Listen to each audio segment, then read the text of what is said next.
Okay, today what I want to do is I want to go over the Choose My Plate, the USDA food guidelines that they suggest that every American use to try to plan their meal in an effort to try to stay lean, have a good weight, and also to remain healthy.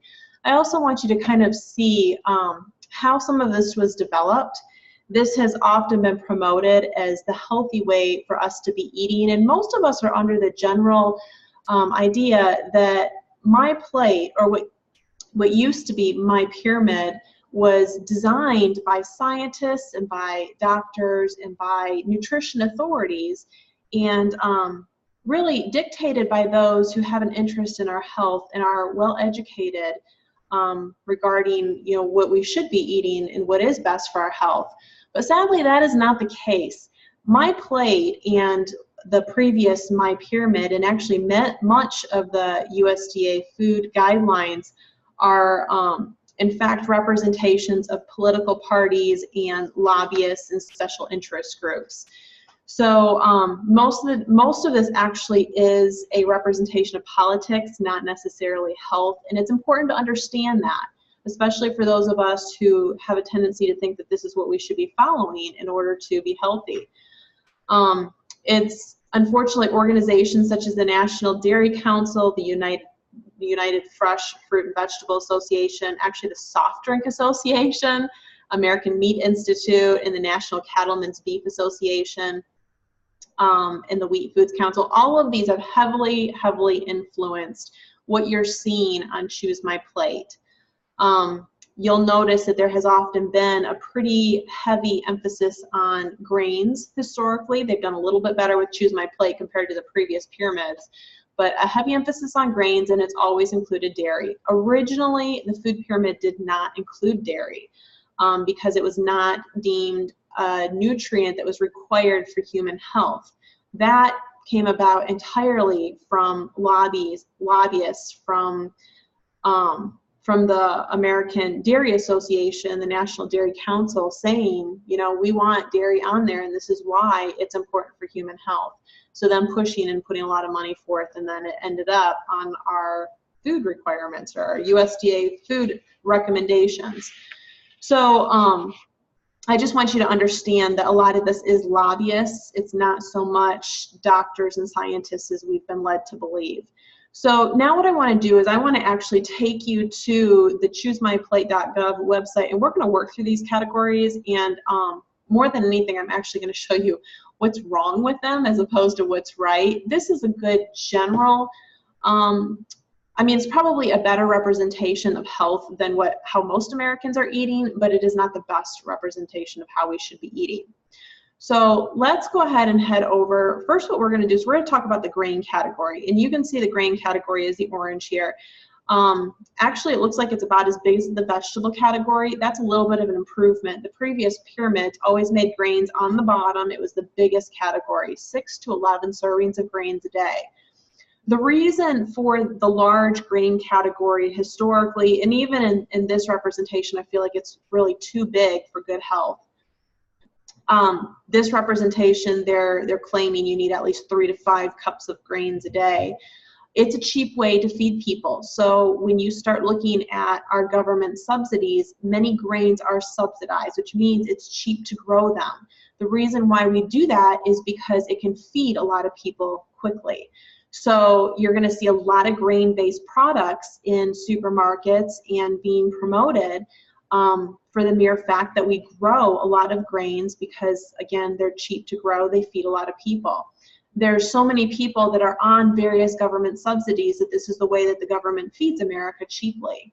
So that is one of the reasons why the grain category is as big as what it is. If you were strictly looking at human health and nutrition, grains have not been shown to be very beneficial for our health at all. In fact, that's why there's been such a huge trend towards the ketogenic diet, the paleo diet, more your low carb diets, is because we're seeing the effects of a lot of grains in our diets. So if you go over to the MyPlate website, off to the side here, they're going to give you a little bit of they're going to dive into each category a bit and tell you what they think. So if we go to the grains first. They're going to explain to you what exactly the grains are and stuff. The biggest concern with their recommendations is actually down here in bold. It says at least half of all the grains eaten should be whole grains. This should send up red flags. Why should only half of the grains that we eat be whole grains? Now, we will be learning in this semester the difference between whole grains and enriched white grains. Enriched white grains, or what we call refined grains or processed grains, have basically had most of their nutrition stripped off of them. So there's no fiber in them, there's very few B vitamins, all of the essential fatty acids and oils that are naturally in a grain would be missing. The only thing really that's left is the carb content or the starch content. Your body digests starch very quickly into sugar. So white refined grains are pretty much the same thing as putting sugar in your body. So why should you be eating them at all? So the fact that they're claiming that you should only eat half of your grains whole grains and the rest could be refined grains, that doesn't even make sense in terms of health. Refined grains too, because they are just pretty much pure starch and therefore sugar, is very detrimental when we're looking at obesity, when we're looking at diabetes. Those two conditions primarily, but even others. Cancer is affected by your sugar intake because cancer cells feed off of sugar. So there's many reasons why it would be beneficial to completely eliminate refined grains from the diet. There's really no benefit to having them in there at all, except for they provide extra calories, really. There's just no nutritional value in white grains. So you might ask, why do we even have white grains? I mean, it seems like it would take longer to have to process a grain, strip a grain of all of its bran and everything, so why do we have them? And the answer really boils down to shelf life. The oils in a whole grain go rancid very quickly, and so in order to keep a grain-based product on a shelf longer, you really need to get rid of the oils and stuff and then put a lot of preservatives in. So one of the things that they do to help prolong shelf life is strip a grain of all of its brands and all of its oils. So refined grain products have a very long shelf life. And I believe that's even mentioned right here in Choose My Plate. They'll explain that's why we have refined grains. So again, it's not because of health, it's because of convenience more than anything. So that's the biggest problem with the green category.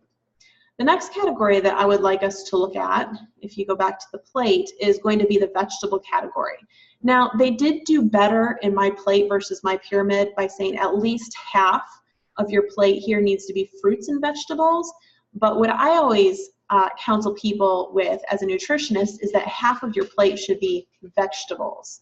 And then we add fruits on top of that, proteins on top of that, and grains is really pretty small.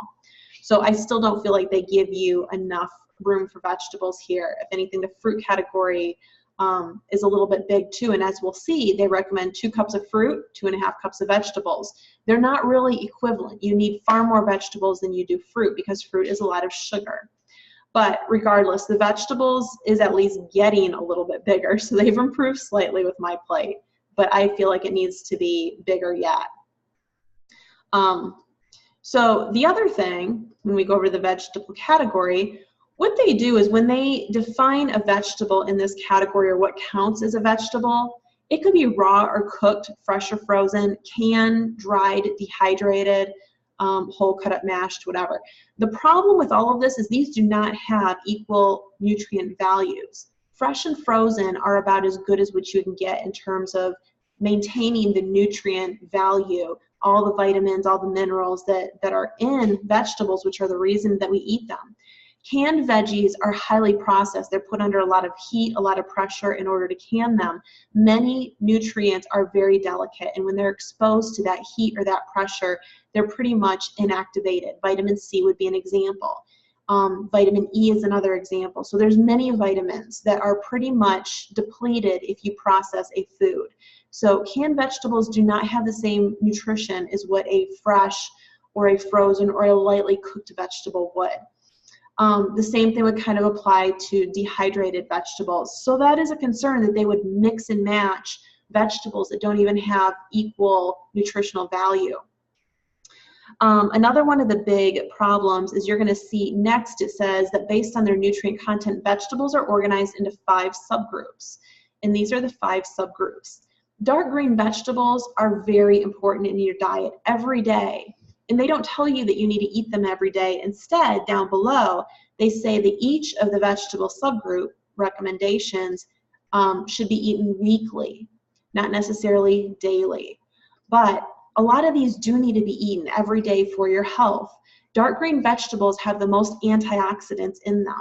In fact, every color of vegetable has a different antioxidant profile. The antioxidants are what keep you from getting cancer. They're healing to the body. They're alkalinizing to the body. In other words, they keep our pH at a good, healthy, alkaline level.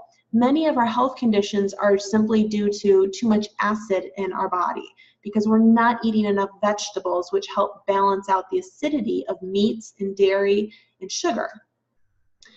Dark green vegetables are the most alkaline vegetables, so you do need more of those. This category of vegetables also includes starchy vegetables like corn and potatoes. Corn and potatoes do not have a nutrition or a nutrient content that matches dark green vegetables or your red and orange vegetables at all. In fact, corn and potatoes can hardly even be called a vegetable. Corn is technically a grain, and it falls more under a grain category when you look at the nutrition of it. Potatoes are purely starch. Starch breaks down in the body in sugar. There's very little antioxidant or nutrient value in potatoes. So the fact that potatoes and corn fall under the vegetable category, and most Americans do rely on corn and potato as their vegetables, is concerning. It's not the same thing as having a salad. The other category that's a little bit concerning here is beans and peas. These also are more like your grains. They provide a lot of starch, a lot of fiber. There's not a lot of antioxidants or phytonutrients or vitamins or minerals or those things that we eat our vegetables for, the reason we eat our vegetables. You don't get those in beans and peas, just like you don't get them in corn and potatoes. So the fact that they've mixed all this together is a problem, because as Americans, we don't understand then that a cucumber and asparagus and broccoli and green and red peppers and tomatoes, those are healthy vegetables. You cannot compare those to corn and potatoes and beans and peas. It's a whole different class of nutrients. So that's one of the biggest problems with vegetables. I want to take a look now at our fruit category. In fruits, you see up here in the red. And fruits are healthy. It's not that they have necessarily too much. It's that in relation to everything else on this plate, there's really too much. Fruits are sweet. They are sugar. They provide your natural sources of sugar. So I would like to see the vegetables much larger. I'd like to see the grains a little bit smaller. Probably protein a little bit larger too, but the fruits need to be just balanced out more. They're more like dessert, not a large portion of your diet. They certainly don't have the same value as what vegetables would. So there's a couple other problems with the fruits. If we go to the fruit section here, let's see what actually counts as a fruit. Any fruit or 100% fruit juice counts as part of the fruit group. Fruits may be fresh, canned, frozen, dried, and then of course they can be pureed and processed differently too. Again, like with the vegetables, we have different classes of nutrients. A fresh and frozen fruit in its whole form is most certainly of superior nutritional value. You're going to get all the antioxidants, all the vitamins and minerals, everything that's in the fruit that's supposed to be there that does promote our health is in the fresh, frozen, whole fruit. Fruit juice is a huge sugar bomb. With fruit juice, if anyone has ever actually juiced fruit, you know, first of all, it takes about 8 apples to make an 8-ounce glass of juice. Now, you'd never go and eat 8 apples, but that's what you're doing essentially when you're drinking an 8-ounce glass of apple juice. That's a lot of sugar. The other problem is that when you juice something, you're eliminating or taking out the fiber, and all you're left with is the sweet, sugary liquid. So it makes it even more of a sugar bomb when you've just eliminated the fiber. The purpose of the fiber in fruit is to slow down the absorption of sugar into your body. So say for someone with diabetes or someone who's obese and needs to lose weight, you really need to watch the sugar content. Well, fruit juice is basically like pouring sugar in the body. And when you keep giving kids fruit juice especially, it does increase their risk of diabetes, and it does contribute toward obesity. So you cannot really compare fruit juice with a whole piece of fruit. Same thing would apply with dried fruit. When you eat dried fruit, you eat far more pieces of dried fruit than what you would the actual fruit. You've eliminated the liquid, and a lot of fruit, like a good 3/4 of it, is liquid. So if you're eating apple slices, you could easily eat the equivalent of 4 or 5 apples in dried apple slices, but you wouldn't go eat 4 to 5 apples. So again, you're eating far more sugar when you're eating a dried form. So that's one of the problems with the fruit category. Of course, with the fruit category too, you need to be careful when you're looking at diabetes. I think we discussed that a little bit. And again, it's really the sugar. The sugar is the biggest problem with the fruit, and they're not differentiating between fruit juice, dried fruit, fresh and frozen. Fresh and frozen is always superior. I rarely ever, in fact, recommend that anybody drink fruit juice simply because of the sugar content in it. So the next category that I would like to look at is the dairy category up here. This one is a little bit unique. Like I said at the beginning, it never used to exist. It was water. Water is a requirement for the human body. Dairy is not. And it's always interesting. I like to kind of cause people to think about the fact that we are the only classified mammals that actually drink milk after being weaned. You kind of have to ask the question, why? Is it necessary? But again, this is due to lobbyists. That's why it's actually on our recommendations. So we're going to click on the dairy category here. The biggest problem with dairy that you will not find any information on in here is that it is America's #1 allergy. I see this a lot with clients that I work with. Children especially. Anything from skin conditions like eczema to dermatitis, constant ear infections in children, snotty noses, sinus problems, even diabetes, type 1 diabetes. All of these are linked to usually a dairy allergy of some sort. In many cases, when I eliminate dairy from somebody's diet, there are a lot of different health conditions that really just clear up automatically, and especially the issue of sinuses. Dairy thickens the mucus, and that's because of the casein within the dairy. Has nothing to do with the dairy fat or the quality of the dairy. It's the protein, the casein, which our body, our immune system does react to. So that alone should be a reason why it should not be on our MyPlate or MyPyramid or whatever it might be. It's an allergen for most people, and especially children.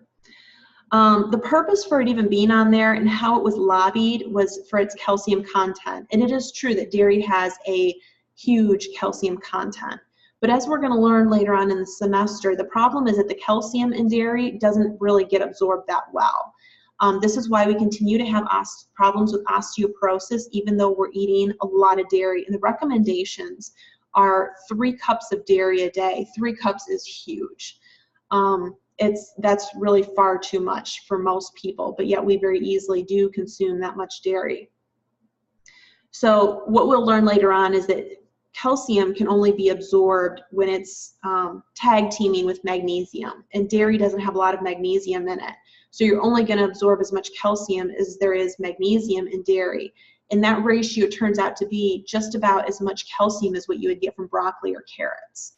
So contrary to popular belief, dairy, although it contains a lot of calcium, is not actually a good dietary source of calcium. But that's why it's on our MyPlate and MyPyramid and other recommendations. The other problem with the dairy category, besides the fact that it displaces water, by the way, you're not seeing water on there at all on MyPlate, you're just seeing dairy. That's a huge problem because most Americans, as we're learning, are dehydrated and need water far more than they need milk. But the other issue is the quality of our dairy. We will learn later on too that cows are raised very differently today than what they were even 75 years ago.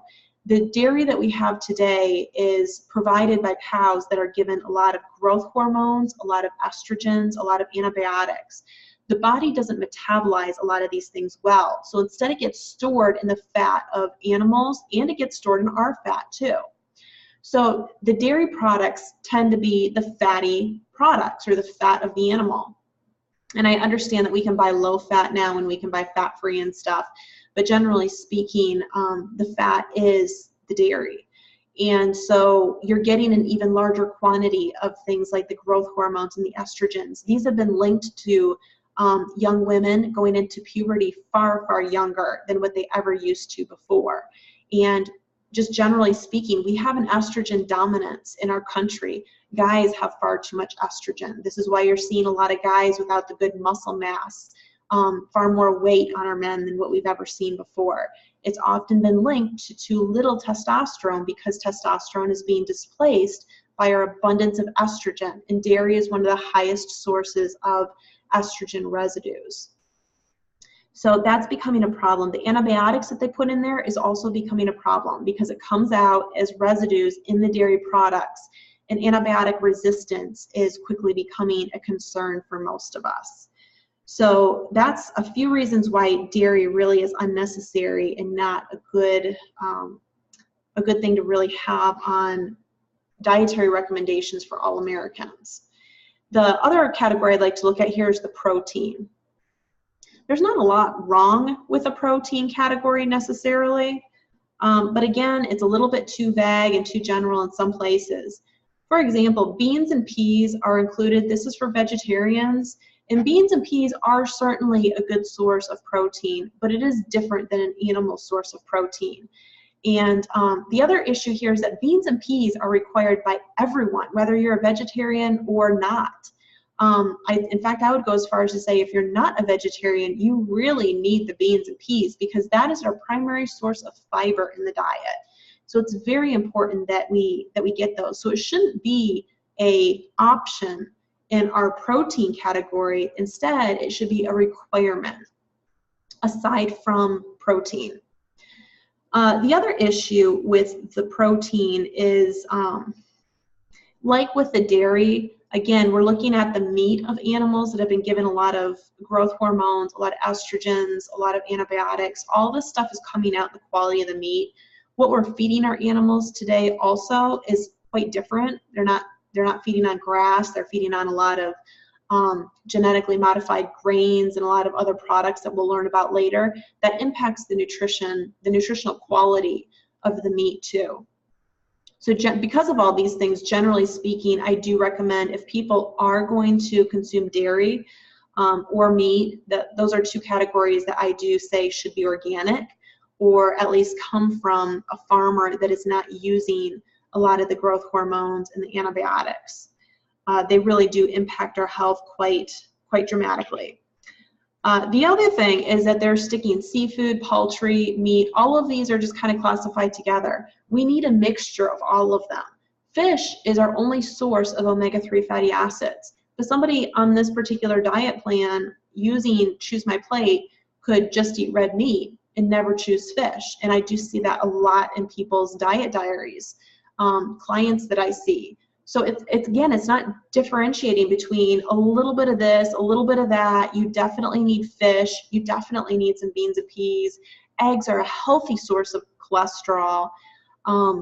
It's just lumping them all together. And it's not really telling you either that processed meats have some health dangers. Salamis, sausages, prepared lunch meats, they include a lot of nitrates, nitrites, sodium, sugars, a lot of additives that are really linked to cancer. So it's not the same quality as, say, free-range chicken or chicken eggs or your wild-caught fish. But according to this, all of them would have the same value. The last thing that I would like to discuss before leaving here is actually not even shown on here, and that's your oils and your fats. This is a very important category. Now, on the website, they do discuss them, but it's not represented anywhere. It should be represented. We actually are deficient in a lot of our healthy oils and healthy fats. which brings us to the next point. They don't point out what's healthy and what's not. In fact, they list in here salad dressings, cooking oil. A lot of these things are actually not healthy for us. They're genetically modified, they're highly processed, they have very rancid oils in them. They can actually contribute to free radical damage in your body. That's oxidation. We'll learn about that a little bit later. Then they also really tell you to be careful of solid fats. Well, some solid fats like coconut oil is very healthy for you, and you actually should be eating. So they don't do a good job at all at differentiating between healthy oils and unhealthy oils. And we do need a good supply of healthy fats and healthy oils in our diet. Our brain is 65% fat. Our brain fuels best on a good source of fat. And I think that a lack of fat in our diet, especially as we went through the whole low-fat craze, has been a big contributing factor in a lot of our learning and behavioral and cognitive issues that we're seeing today. Whenever I see a lot of skin issues in people too, like eczema and dry skin, I always look at it and say there's not the right kinds of fats in this person's diet. So that, again, is a pretty important category. We'll learn later on too, vitamin E comes from a lot of your good healthy plant oils, and vitamin E is something that's deficient in most of our diets. You'll probably notice that when you guys do your diet diary. There's very, very few people that get adequate vitamin E, but yet this is the chief antioxidant that prevents us from getting cancer. So, could be no wonder why we have a huge epidemic of cancer when we're not getting the right antioxidants in our vegetables and our oils. We're getting too much sugar, which feeds cancer cells, and all of our grains. There's a whole bunch of other issues that kind of play into that. So I hope that this has kind of helped you understand better Choose My Plate, perhaps where it has become a little bit better than the My Pyramid, but yet it still has a long way to go, and it's not a very good representation of health. And as you read in some of the other articles that I've given you, the Harvard School of Medicine and a couple other places have come up with some far superior plans that are actually based on scientific research for what is healthy for humans, and especially given the health conditions that we're dealing with today, as opposed to what's best for our economy, which is kind of what this represents: our subsidies, our lobbyists, and just our economy in general.